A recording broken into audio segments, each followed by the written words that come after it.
Viva está com a Hora da Verdade. O convidado desta semana é Jorge Bacelar Gouveia, professor universitário, constitucionalista, antigo presidente do Conselho de Fiscalização dos Serviços de Informações da República entre 2004 e 2008 e foi também deputado do Partido Social Democrata, a quem agradeço a disponibilidade para aqui estar. Eu sou a Susana Madureira Martins e comigo está a jornalista do Público, Sónia Sapaz. Bem-vindo.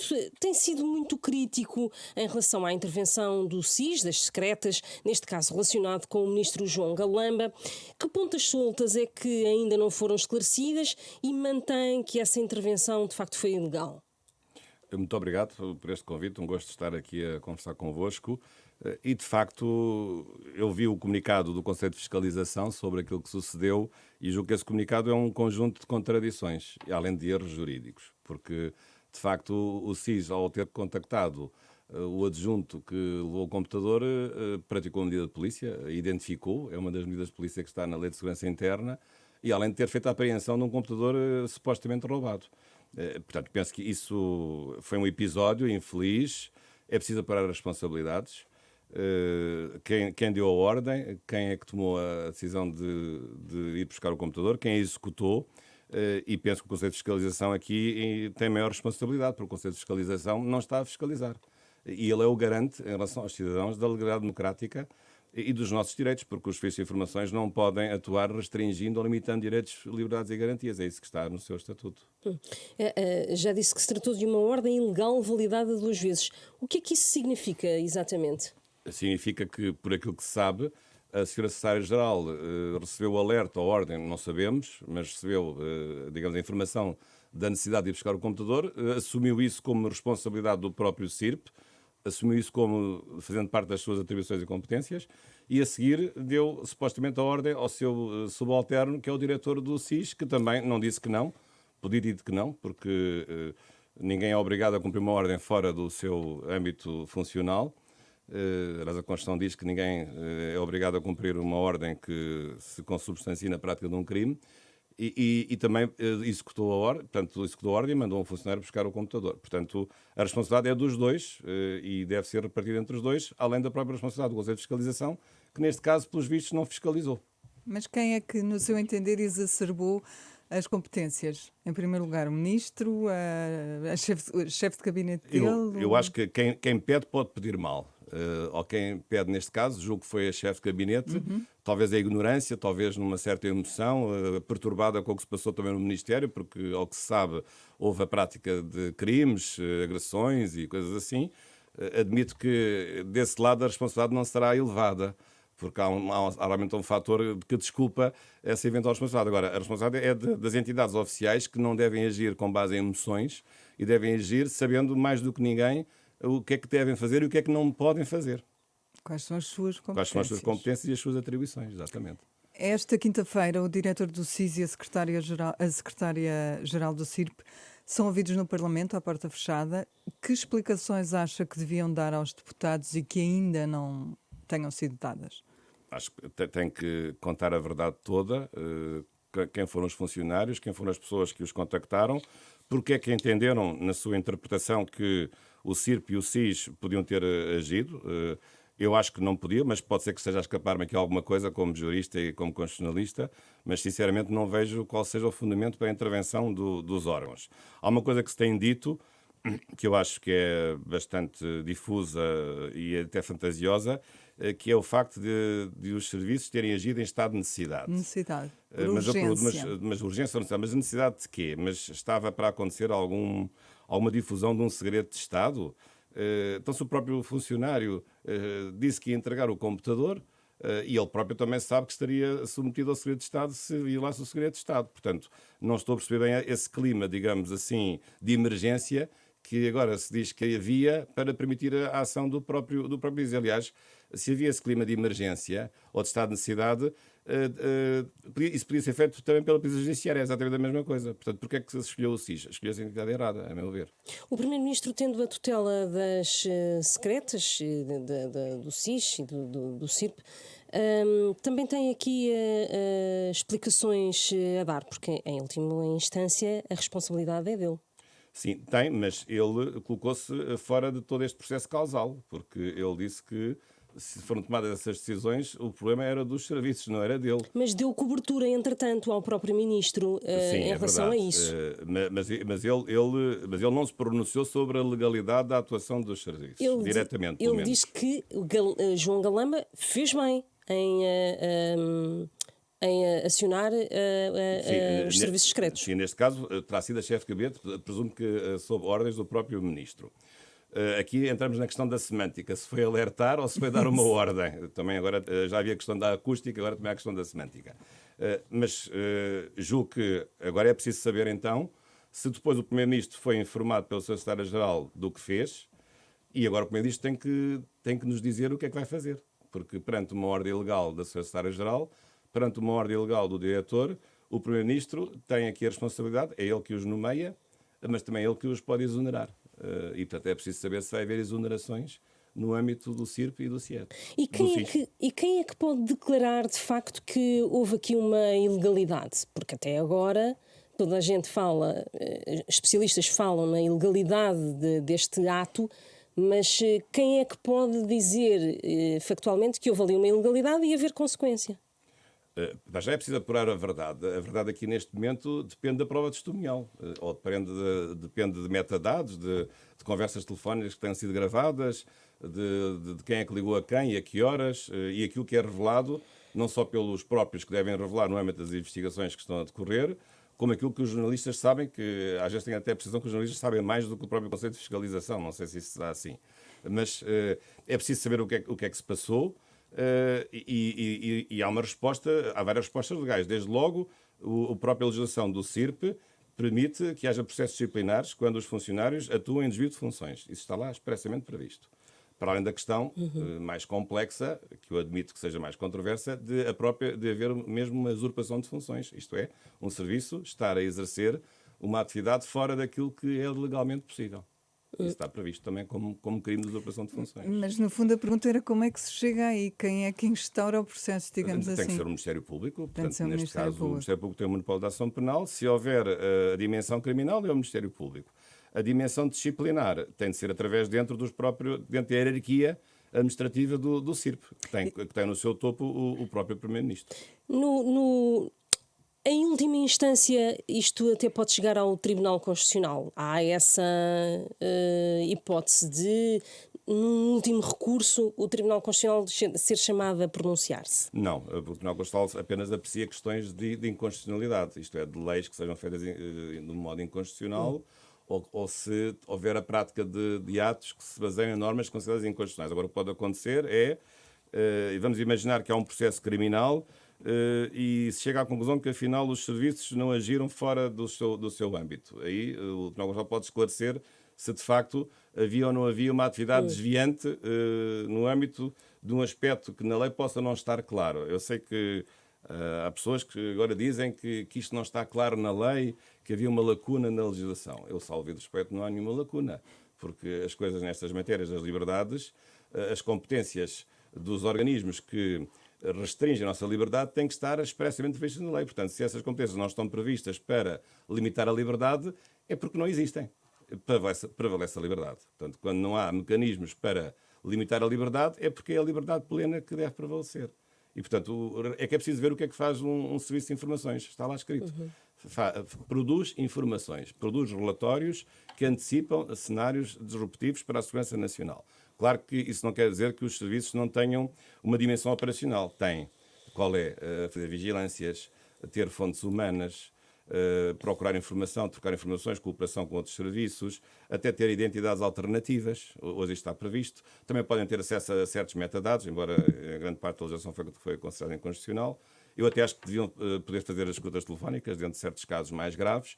Mas o serviço em si não é um serviço de rua, não é um serviço que anda a recolher computadores ou a fazer outras coisas. O serviço é um serviço, digamos, como o próprio nome indica, um serviço de inteligência, de predição, de antecipação de cenários disruptivos para ajudar o decisor político a tomar as medidas para que esses cenários não sejam verdade no futuro.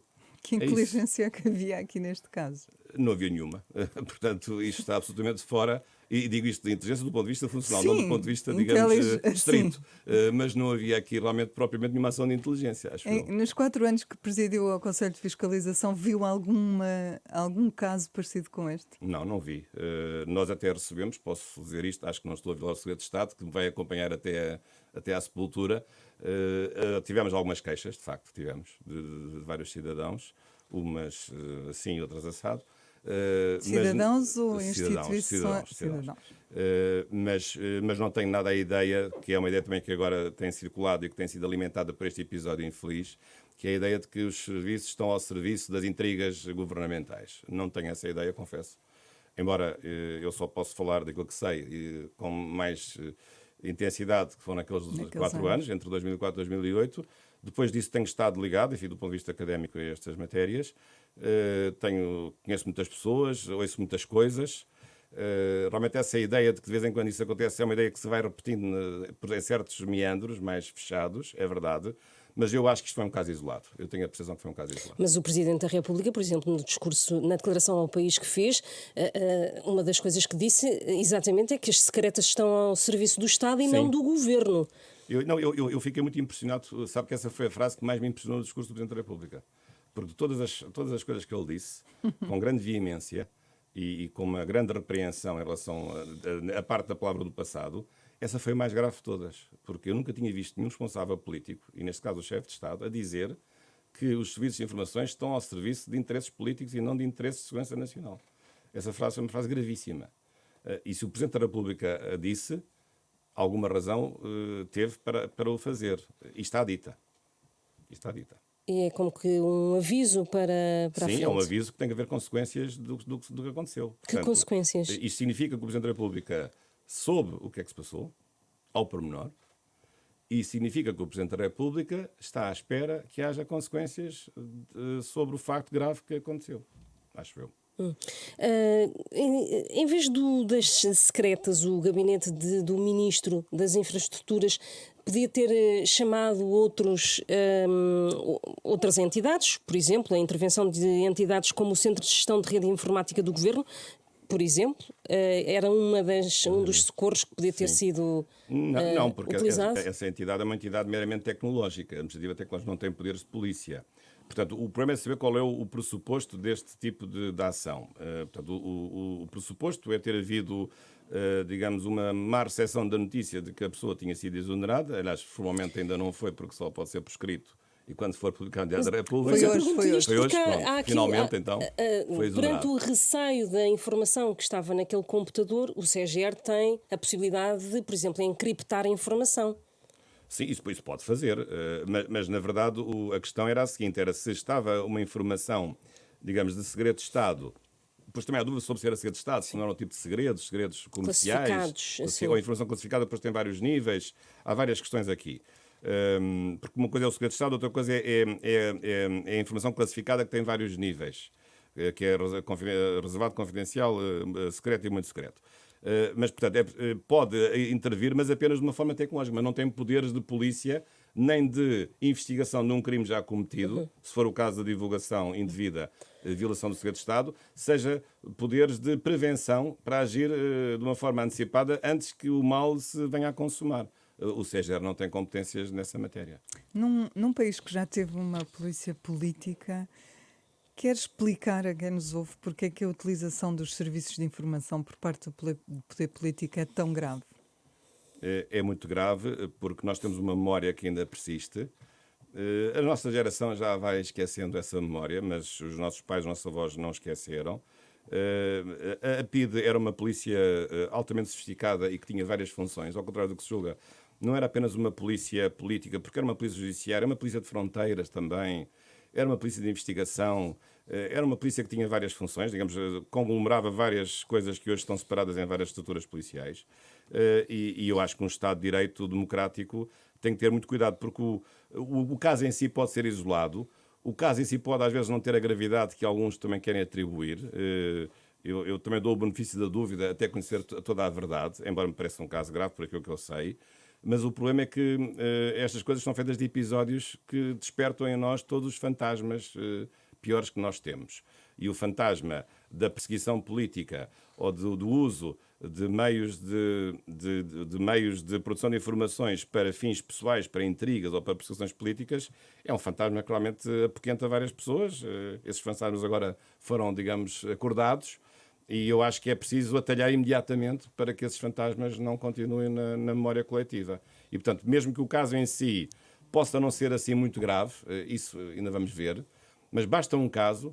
E, na dúvida, acho que se deve agir com toda a rapidez e com intensidade para atalhar logo o mal na nascença, para precisamente as pessoas perceberem que aquilo foi um caso isolado e que se resolveu e que se fez alguma coisa e não ficar tudo em águas de bacalhau ou não colocarmos os costumeiros paninhos quentes nestas coisas e nada acontecer, que é o habitual. Começa a ser defendida, aliás, uma comissão de inquérito a este caso e à atuação do SIS. Concorda ou antes disso deve ser revista a legislação sobre os serviços de informações?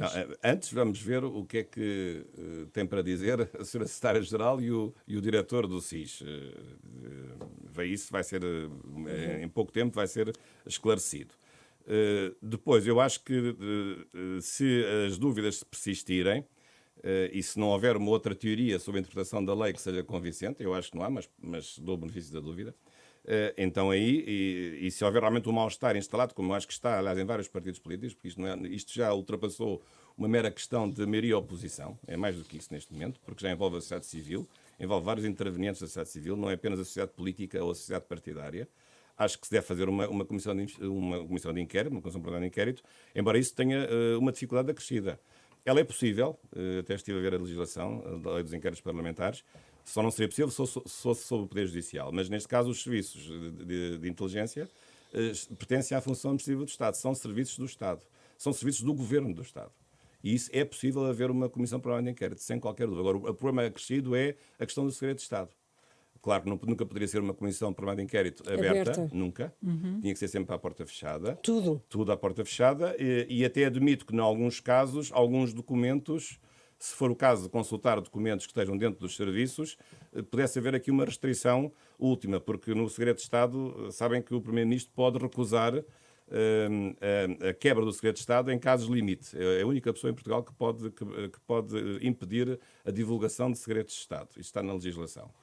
Isto suscitou-se a propósito do famoso antigo diretor do CIED, que a certa altura queria revelar segredo de Estado para se defender. Silva Carvalho. Sim, depois a legislação foi alterada, houve ali uma conciliação entre o direito de defesa que ele tinha que ter para se defender, achava que era inocente, mas ao defender-se ele tinha que quebrar um segredo de Estado. E, portanto, a lei foi alterada, a posteriori, para se estabelecer um novo equilíbrio. Mas, ainda assim, o Primeiro-Ministro tem a possibilidade de travar in extremis a divulgação de certas informações que sejam consideradas como segredo de Estado ou aquele núcleo mais importante do segredo de Estado. De toda a maneira, eu penso que a Comissão Parlamentar de Inquérito pode investigar várias coisas. Não é necessariamente ir aos documentos classificados. É como é que funciona a estrutura, quais são os funcionários, quais são as cadeias de comando, como é que as coisas funcionam, se funcionam bem nos procedimentos, na adequação dos procedimentos, tudo isso. O Primeiro-Ministro controla, tutela e orienta a ação dos serviços de informações e sobre eles informa o Presidente da República. Tem um dever especial de informação. No nosso sistema, o Presidente da República, como é um sistema semipresidencial, o Presidente da República não governa, mas preside e não tem nenhuma intervenção executiva nos serviços de informações. Aliás, essa questão até foi, quando os serviços foram criados, o SIS, isso foi discutido. A pergunta que eu lhe quero fazer é se esta tutela, que é direta do Primeiro-Ministro, se essa tutela direta do Primeiro-Ministro devia ser alterada ou não? Acho que não. Aliás, até tem acontecido uma coisa positiva. Desde que a lei foi alterada, a Lei Quadro, que é a Lei 3084, foi alterada em 2004 com a criação do Secretário-Geral, a figura do Secretário-Geral, a lei permite que a intervenção do Primeiro-Ministro seja delegada no Ministro da Presidência. Porque antigamente, como havia SIS e CIED, que não estavam conectados com o Secretário-Geral, isso estava delegado nos respectivos ministros, portanto, no Ministro da Defesa e no Ministro da Administração Interna. Mas com a criação do Secretário-Geral, curiosamente e bem, a competência da Direção Superior do CIRP no seu conjunto ficou atribuída automaticamente ao Primeiro-Ministro, que pode delegar apenas num dos ministros da Presidência, que é, digamos, aquele núcleo mais restrito dos membros do Governo que tem a sede naquilo que se chama Presidência, que também, em certo sentido, é indefinido. E até hoje nunca foi delegado essa competência em nenhum Ministro da Presidência. Desde, portanto, Estamos a o falar Dr. de, Santana por Lopes, exemplo, que sim, até Mariana hoje... Vieira da Silva ou, por Sim, exemplo... são os considerados ministros na presidência, é o que diz a lei. Julgo que seja a ministra da Se houver presidência. ministro adjunto, por Ministro Sim, ou exemplo. ministro adjunto, sim. Existe uma Mas, ministra mas a adjunta. verdade é que essa competência nunca foi delegada e bem, porque esta matéria é sensível e até isto foi uma coisa que foi feita até para credibilizar os próprios serviços. E realmente este episódio, além do mais, eu acho, além do mais, uma injustiça, porque põe em causa uma preocupação que tem havido de maior credibilização dos serviços e eu sei, pelo menos no tempo em que eu fiscalizei, que têm feito um grande esforço, ou fizeram naquele período e depois mais tarde com novos funcionários e conseguindo ter novos meios de intervenção, que tem sido difícil, no caso das escutas telefónicas não é possível e os metadados têm sido possível com grande dificuldade, os serviços têm procurado melhorar a sua atuação e os serviços de inteligência são essenciais a um Estado de Direito Democrático. E isto faz-me lembrar um episódio, a certa altura, acho que também posso contar isto, o tempo vai passando, a certa altura houve um político que me perguntou se não era inconstitucional haver serviços de inteligência. Eu realmente escangalhei-me a rir. Mas como é que pode ser inconstitucional se a própria Constituição diz que pode haver serviços de inteligência e a Assembleia da República que legislam sobre os serviços de inteligência? Portanto, ainda há um pouco esta ideia de que os serviços de informações são inconstitucionais, são uma coisa ameaçadora, que vão torturar pessoas, há umas masmorras em que as pessoas gritam. Não é nada disso, são instrumentos essenciais à segurança nacional. E, portanto, estes episódios estragam tudo, a verdade é essa. E depois os cidadãos não têm, com estes episódios, não têm confiança. Não têm confiança, perdem a confiança. Que, apesar de tudo, tem sido construída com pessoas competentes. Eu recordo o Dr. Júlio Pereira, que foi um grande secretário-geral do CIRP, esteve lá 12 anos, salvo erro. Quando eu fui presidente da Constituição, ele foi, na altura, estava a iniciar também funções como secretário-geral, ficou até, julgo que 2015 ou por aí, e foi uma pessoa muito importante porque teve bastante tempo e percebia muito bem do assunto. E acho que credibilizou muito e densificou e deu importância aos serviços de informações e muitos primeiros-ministros também o fizeram, de uma forma discreta. Uns mais do que outros, mas preocuparam-se em ter mais dinheiro para novos equipamentos, mudar a legislação, mais funcionários com perfis diferentes, profissionais do ponto das suas habilitações. Hoje os serviços de informações também têm que ter a preocupação com o interesse estratégico do Estado, não apenas o interesse da legalidade, da independência ou da segurança, ou da integridade territorial, mas também com os interesses estratégicos e económicos do Estado. A nossa estratégia para o mundo, sobretudo neste caso... Geopolítica. Sim, neste caso o CIED, mais o CIED do que o SIS. Portanto, todo esse trabalho, que é um trabalho lento, paulatino, pode ser deitado por água abaixo com um episódio destes.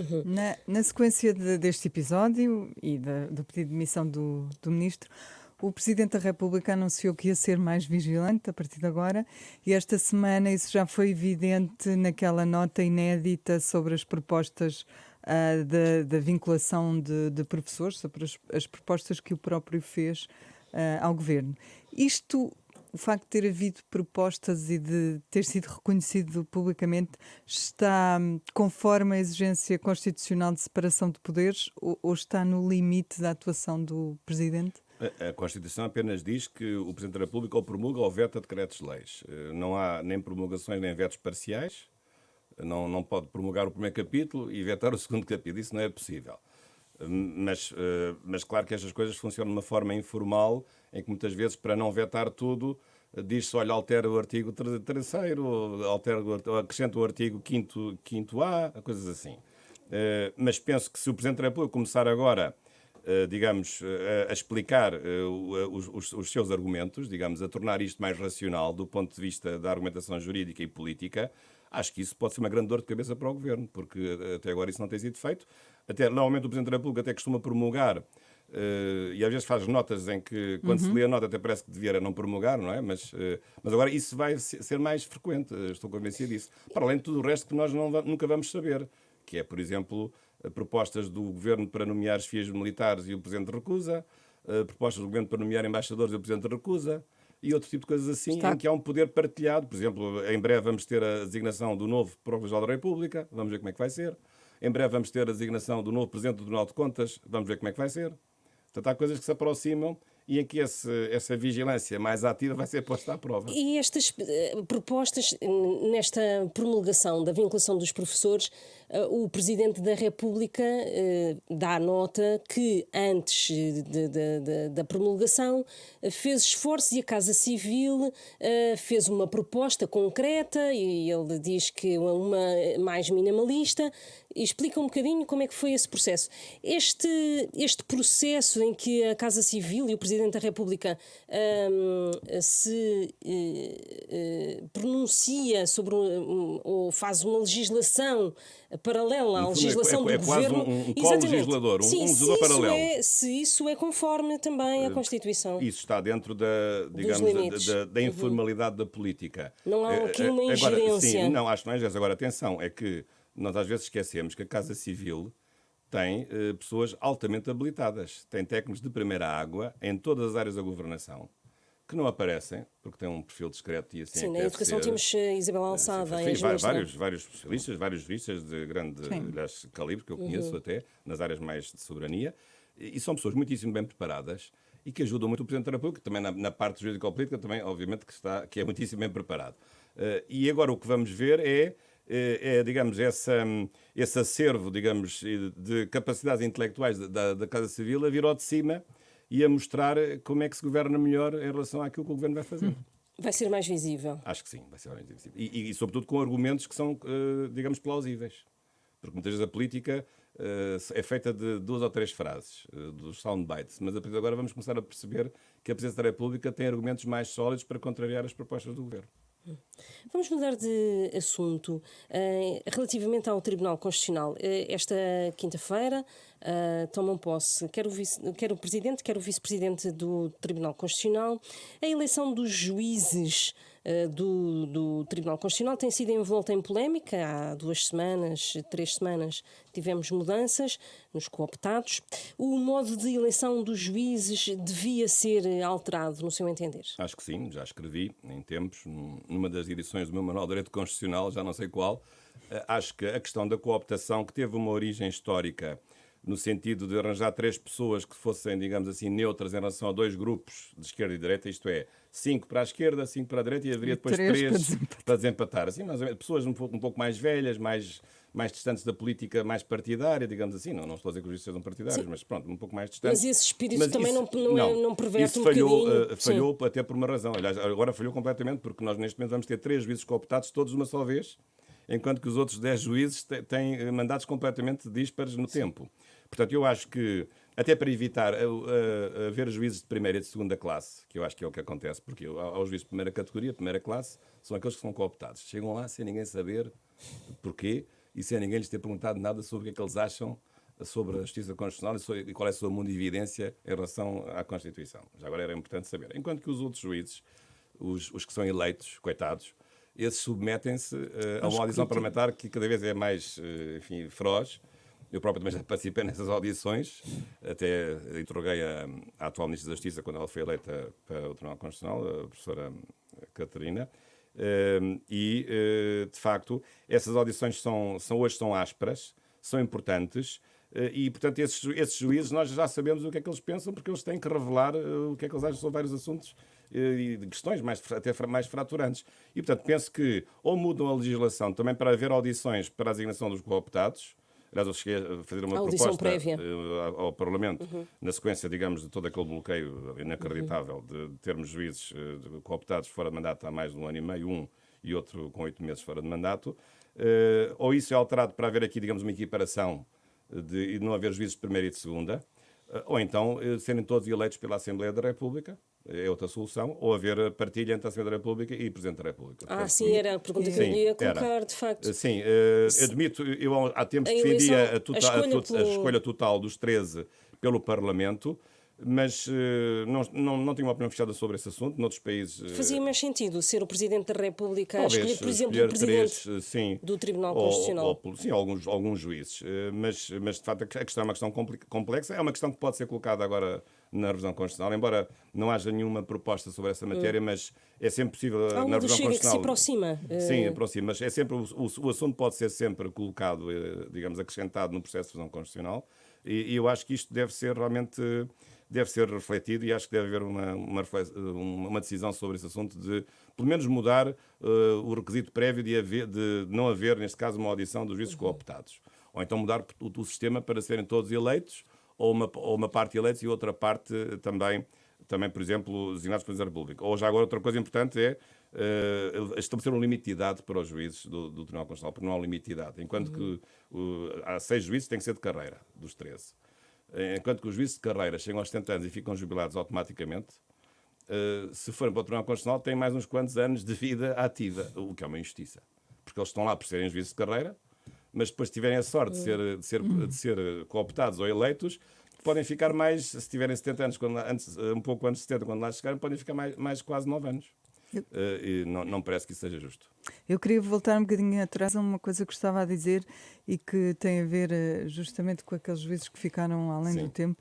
O Tribunal Constitucional considera legítimas todas as decisões tomadas nesse período? Eu sei que houve 2 impugnações do Dr. Ricardo Sá Fernandes em relação a 2 processos em que intervieram 2 juízes fora de mandato. O que eu lhe ia perguntar era isso, o que é que se considera que são mesmo legítimas as decisões relativas, e tivemos casos como decisões sobre a eutanásia, por exemplo. Podem estar feridas de irregularidades? Podem, mas é um raciocínio que é inútil, porque o Tribunal Constitucional não tem uma instância que o possa fiscalizar.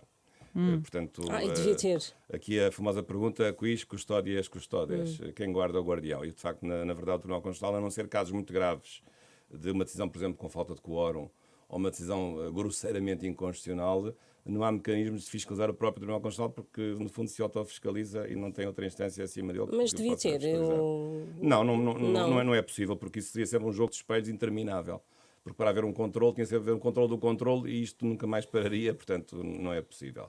Tem de haver sempre um limite máximo do controle, não é? Agora, mas eu acho que neste caso deve haver uma norma que faça caducar automaticamente os mandatos quando chegam aos 9 anos. Era isso que é para não acontecer como aconteceu num caso em que ao fim de 10 anos já se pode aposentar voluntariamente, com 50 e tal anos já tem uma pensão como se tivesse chegado aos 70 para o resto da sua vida, não é? Portanto, chegava ao fim do mandato e automaticamente, feito guilhotina, automaticamente determinadas funções. Sabe que essa é a solução que está expressamente, literalmente, na Constituição italiana, está lá escrito.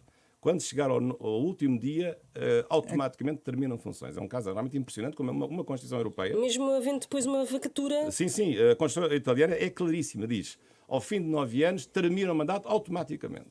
Nem sequer permite que haja qualquer prolongamento de funções. No caso português, isso não é dito assim. Os Sá Fernandes têm essa interpretação. Eu julgo que é uma questão duvidosa, porque depois a lei ordinária permite que haja o prolongamento de funções até ser substituído pelo seu sucessor. E, portanto, foi por isso que realmente eles se conservaram em funções durante este tempo todo.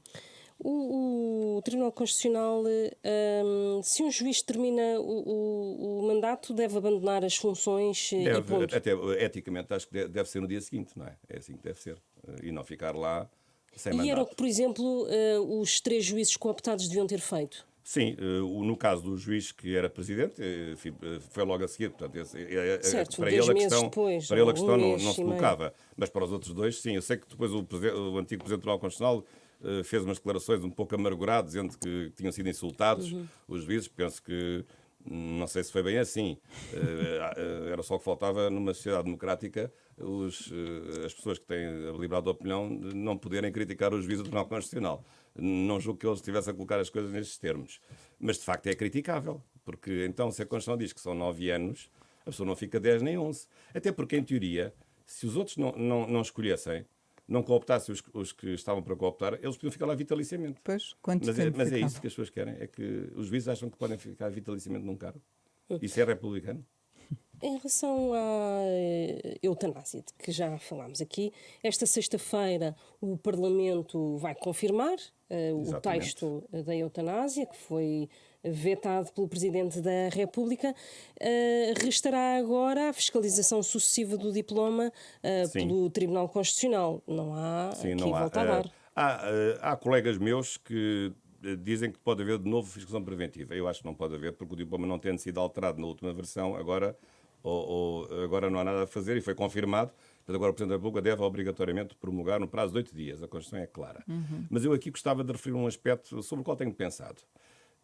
Eu acho que o Presidente da República pode invocar uma objeção de consciência. O que é a objeção de consciência? É alguém, no exercício das suas funções, tem que cumprir um dever, mas não cumpre um dever invocando o impedimento da sua consciência moral ou religiosa ou filosófica. E agora a questão é, mas os políticos também têm direito de objeção de consciência? Ou são só os cidadãos, os governados que têm? Reparo, os militares têm o direito de objeção de consciência. Os médicos, funcionários públicos, podem objetar a não fazer um aborto. Ou podem objetar a não fazer Aliás, uma nesta PMA. lei da Ou a não despenalização fazer da diretivas eutanásia, antecipadas de a vontade. objeção de consciência está Exatamente. prevista. Agora eu pergunto, mas então os políticos deixam de ser cidadãos e não têm também direitos fundamentais, incluindo neste caso a liberdade religiosa e neste caso o direito a objetar, o direito a exercer a sua consciência, recusando-se, neste caso o Presidente da República, se for o caso, ele dirá o que vai fazer, não promulgando. Eu penso que a questão se pode colocar. Mas não acha que já passou esse momento? Ele já disse publicamente... Não, porque ele neste momento ainda não foi confrontado com o dever de promulgar. Isso nunca aconteceu. Só vai acontecer a partir do dia 12 de maio. Se confirmar, aí nasce um dever de promulgar em 8 dias. E ele, perante um dever que não quer cumprir porque ofende a sua consciência, põe a hipótese de ele poder não promulgar, invocando razões de consciência. Claro que a questão é a seguinte. Então, onde é que isto está fica bloqueado, não é? Exato. Não, eu acho que aí a solução deve ser o Presidente da Assembleia da República, como Presidente interino para esse ato, a promulgar no lugar do Presidente da República. Isso pode acontecer? Pode Interino acontecer. sem o... Interino, digamos, ad hoc para efeitos de uma função que o Presidente da República se considera impedido de realizar, mas sendo obrigado a realizar. Alguém tem de... Se alguém tem que Então, suprir... nunca cairia num Exatamente. vazio, nunca não pode haver. ficaria... O direito constitucional não conhece vazios. Portanto, não era o fim da lei da eutanásia. Não, aliás, há vários constitucionalistas que defendem esta solução. Admito que seria uma solução realmente original, sobretudo nova na ordem jurídica portuguesa, mas eu acho que é muito importante as pessoas também terem a ideia de que os políticos também têm consciência, também têm convicções filosóficas. Mas isso está previsto juridicamente, constitucionalmente? O direito à objeção de consciência está no artigo 41 da Constituição. É uma das dimensões da liberdade religiosa e de consciência. Depois diz que haverá direito à objeção de consciência nos termos da lei.